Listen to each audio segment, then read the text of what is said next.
सत्संग जी प्यार से बोलिए धनकार जी। जैसे कहा भी गया है, सतगुरु आता है इस जग में सुखिया करने कुल संसार। सतगुरु आता है इस जग में जग का करने को उद्धार।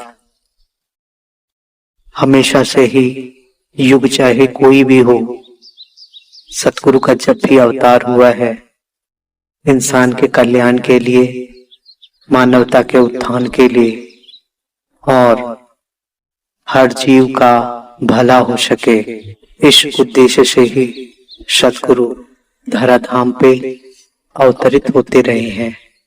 युग चाहे कोई भी हो, सतयुग हो, त्रेता हो, द्वापर हो या कलयुग हो, हमेशा ही सतगुरु का जब भी दुनिया में अवतार हुआ है, सतगुरु के ऐसे भगतों का भी अवतार होता रहा है जो हमेशा सतगुरु की भक्ति के लिए ही श्रेष्ठ गिने जाते हैं और इनकी भी महिमा वैसी ही गाई जाती है जैसे सतगुरु का वर्णन शास्त्रों में मिलता है।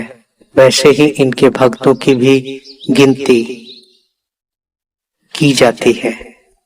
साथ संगत, जिस तरह से राम जी का युग था, उस समय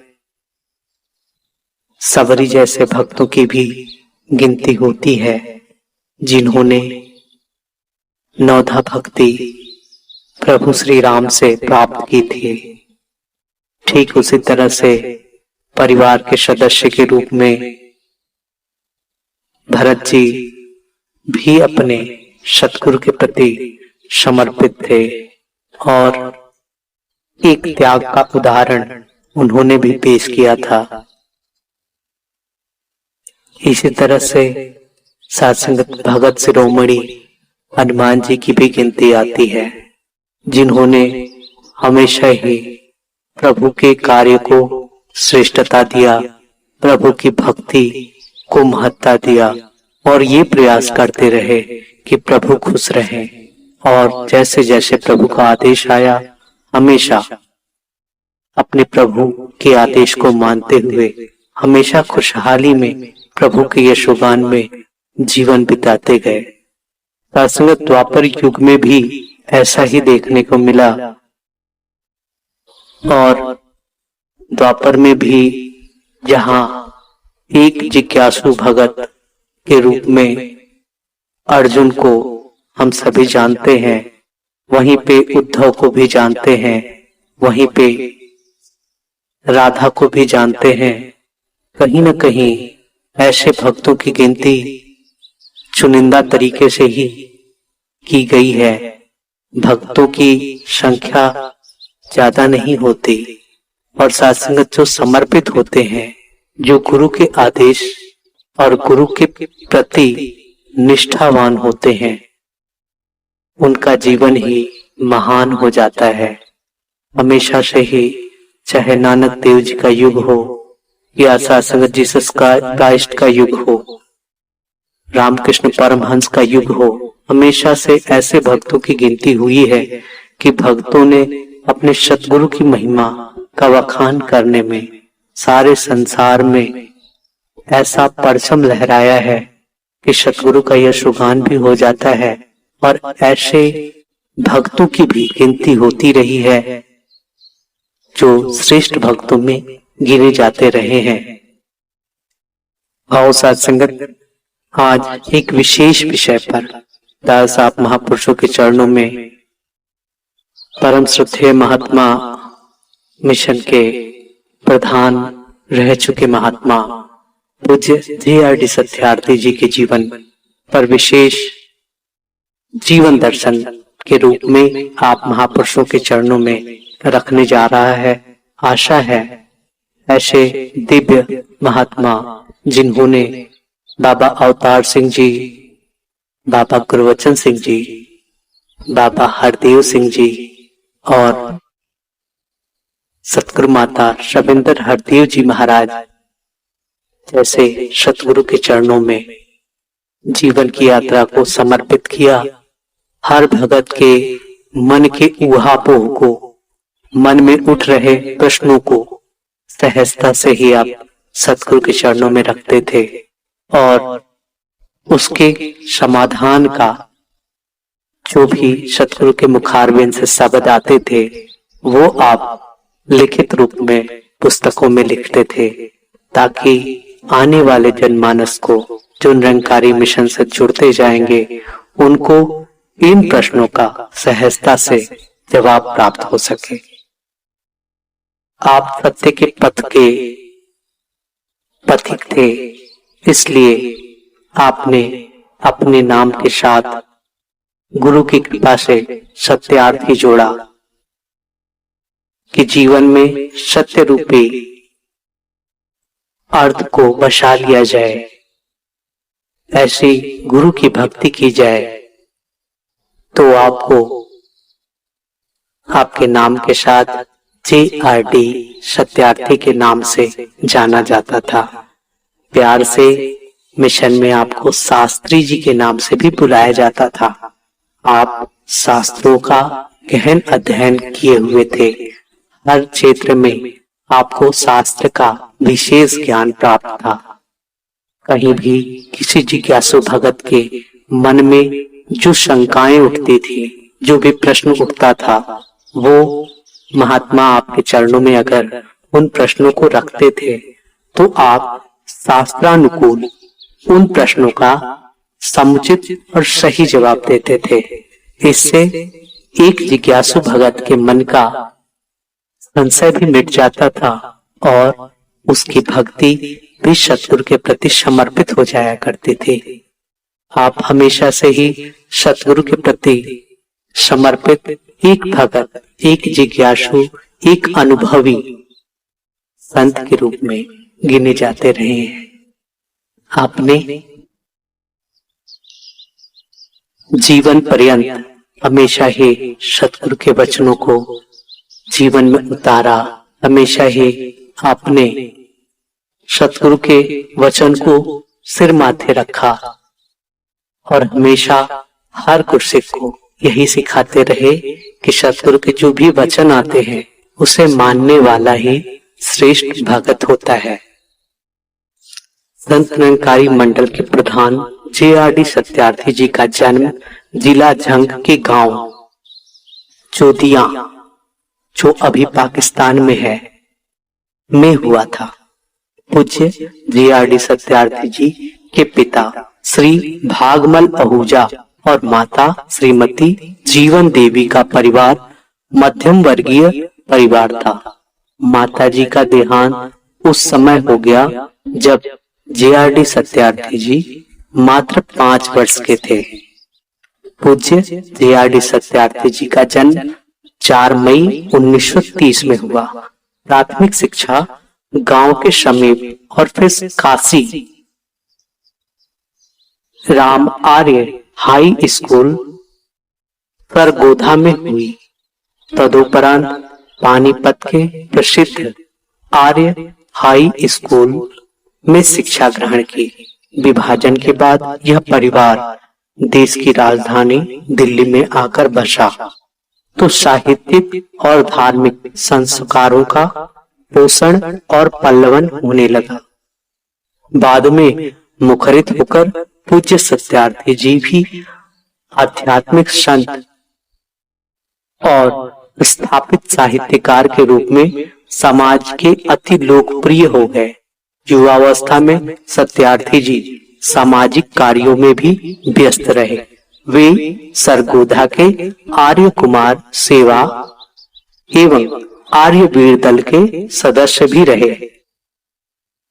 अपनी शैक्षिक योग्यता की श्रृंखला में इन्होंने पंजाब यूनिवर्सिटी से हिंदी में प्रभाकर परीक्षा उत्तीर्ण की, जो कि BA ऑनर्स हिंदी के समकक्ष है। हाई स्कूल परीक्षा उत्तीर्ण करने के बाद सत्यार्थी जी ने नई दिल्ली म्युनिसिपल कॉरपोरेशन में कार्य किया।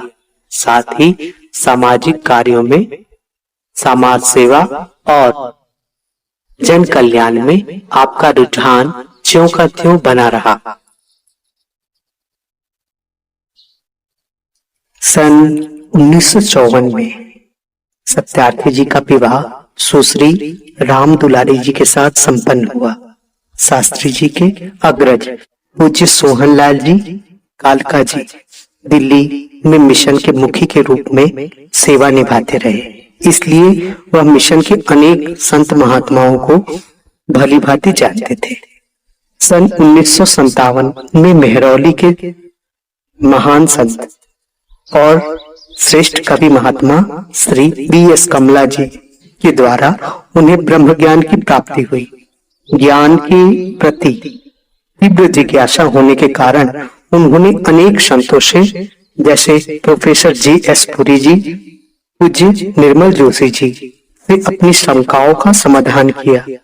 कई बार उन्होंने शहंशाह जी महाराज के चरणों में अपनी मन का शंका रखा और कई प्रश्न जो जटिल हुआ करते थे, जिन्हें समझना एक साधारण भक्त के वश में नहीं होता था, इन प्रश्नों को शहंशाह जी के चरणों में रखते थे और सहज ही शहंशाह जी मुस्कुराकर इनके सारे शंकाओं का समाधान करते और हर प्रश्न का सहजता से जवाब देते थे। इससे भक्त की जिज्ञासा भी पूरी हो जाती थी और एक विश्वास बना रहता था। इन बातों को आप कलमबद्ध तरीके से डायरी में नोट करते थे। बाबा जी के सानिध्य एवं प्रेरणा से शास्त्री जी का ध्यान संत निरंकारी मिशन की ओर इतना आकर्षित हुआ कि वो न केवल संगतों में विचार करते बल्कि उनका संचालन भी करने लगे। एक बार की बात है, संगत हो रही थी। विशाल जन समारोह को सतगुरु बाबा अवतार सिंह जी आशीर्वाद प्रदान कर रहे थे। स्टेज पे विराजमान सेक्रेटरी द्वारा सत्यार्थी जी को JRD शास्त्री कहकर संबोधित किया गया। बाबा जी ने अनजाने में हुई यह बात पसंद की। उन्होंने कहा, शास्त्री बुलाना ज्यादा सहज होगा, वैसे भी शास्त्रों का पूर्ण ज्ञान होने पर शास्त्री कहना उचित ही है।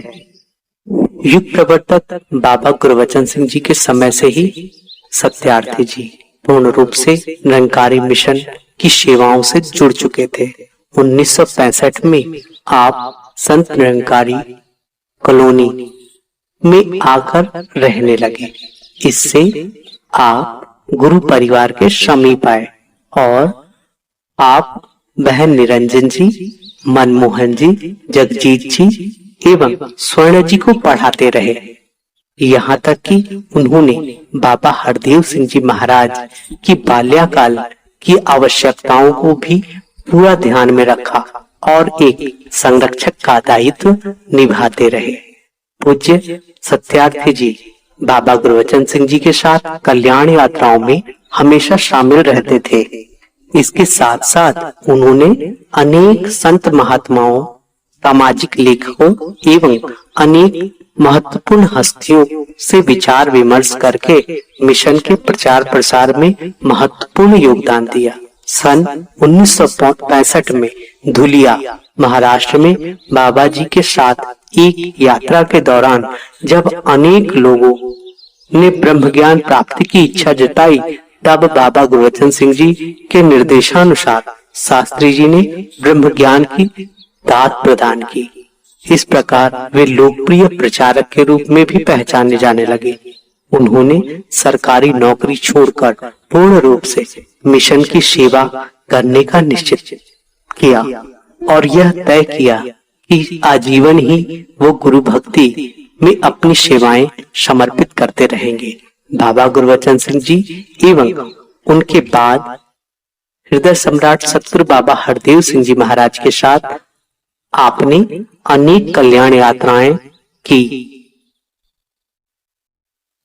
जिसके फलस्वरूप ही आप संत निरंकारी मिशन के एक कुशल वक्ता और श्रेष्ठ प्रचारक के रूप में उभर कर आए।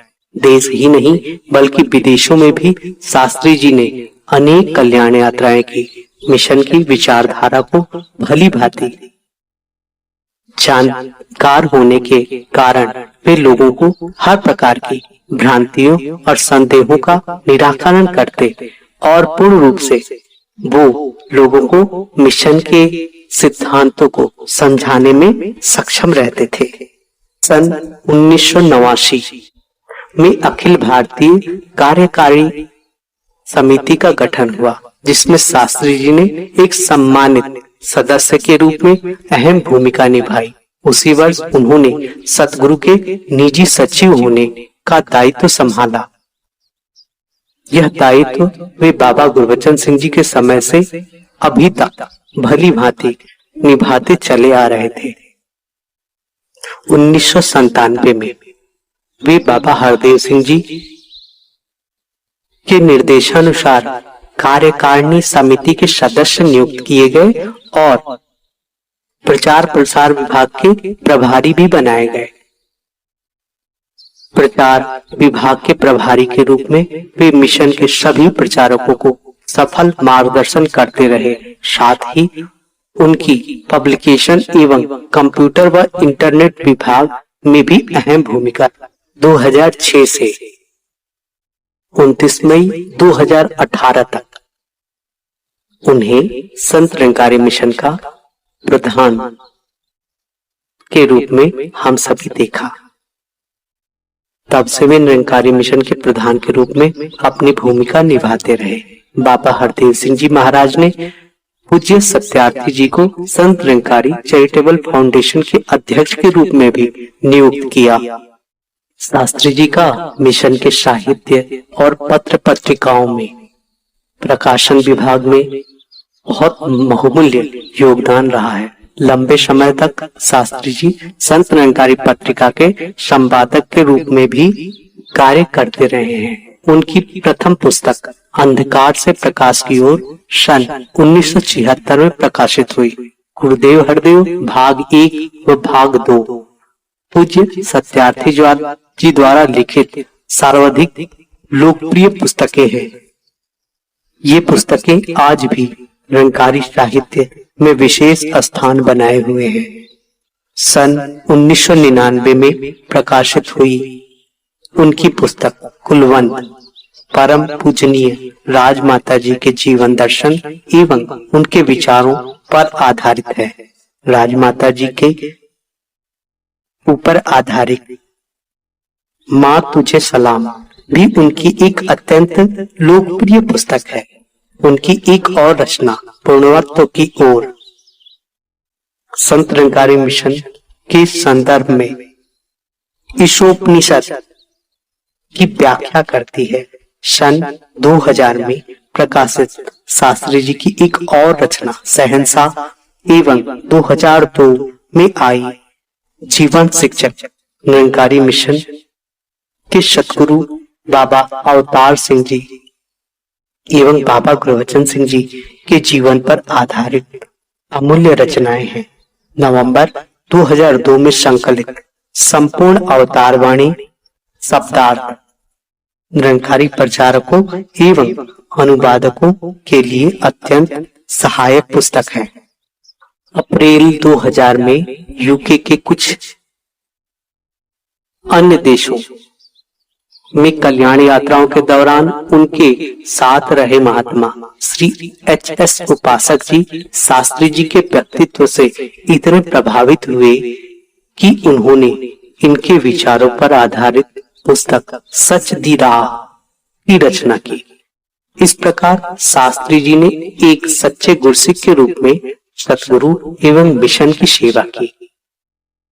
उनके अनुसार उनका तन मन और धन पूर्ण रूप से सतगुरु का ही है। DRD सत्यार्थी जी सभी के प्रेरणा स्रोत और प्रभावी मार्गदर्शक रहे हैं। सभी के प्रति विनम्रता एवं प्यार उनके व्यक्तित्व का अनूठा अंग था। अपने विचारों भावनाओं एवं कर्म से उन्होंने न केवल सफल प्रकाशक बल्कि एक आध्यात्मिक पुरुष की भूमिका निभाई। पिछले कई महीनों तक वो बीमार भी रहे और दिल्ली के विनायक अस्पताल में 29 जनवरी 2018 को शाम 5:54 पे वे निरंकार में लीन हो गए। श्री सत्यार्थी अपने पीछे पुत्र विमलेश आहूजा, सुपुत्री अरुण लता और भरा पूरा परिवार छोड़ गए हैं।